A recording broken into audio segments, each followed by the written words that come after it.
ஒரு வீடியோ பார்த்தேன். அதுல நம்ம தீய சக்தியில வந்து 2 பெண்கள் இருக்காங்க. அவங்க வந்து என்ன சொன்னாங்கன்னா வந்து டிவிக்குள்ள வந்து 10 பேர் வந்தாங்கப்பா. வந்து டிவி கேக்குதா நீ ஓட்டு போடலான்னு நெஞ்சிலேயே குத்துறாங்கப்பா அப்படின்னு சொல்லியிருந்தாங்க. கேட்கறதுக்கே சிரிப்பா இருக்கணும். யாராச்சும் இந்த மாதிரி 2 வாக்கு கேட்பாங்களா? எனக்கு சிரிப்பா தான் இருந்தது. என்ன பண்றது? இன்னும் எத்தனை நாளைக்குதான் வந்து பெண்கள் நீங்க வாயத்தை இருந்து பேசாம இருப்பீங்க? எத்தனை நாளைக்குதான் அவங்க செய்யற அராஜகங்களை பொறுத்துக்கிட்டு ஊமையோட இருக்க போறீங்க? பெண்களுக்கு எதிராக நடக்கும் அத்தனை கொடுமைகளுக்கும் எதிராக தமிழக வெற்றி கழகத்தின் சொந்தங்களான நாங்கள் பேசுவோம்.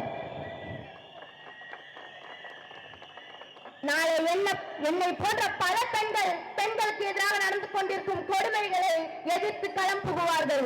அதற்கு நான் ஒரு ஆரம்பம் என்றால் அதை நான் தைரியமாக முன்னெடுத்து வைப்பேன். அப்படி நாங்கள் பேசுவது இந்த அரசாங்கத்திற்கு அச்சுறுத்தலாக இருந்தால் இனி எந்த ஒரு பெண் குழந்தை மீதும் பெண்கள் மீதும் ஒரு சிறு வன்கொடுமை கூட நடக்காது.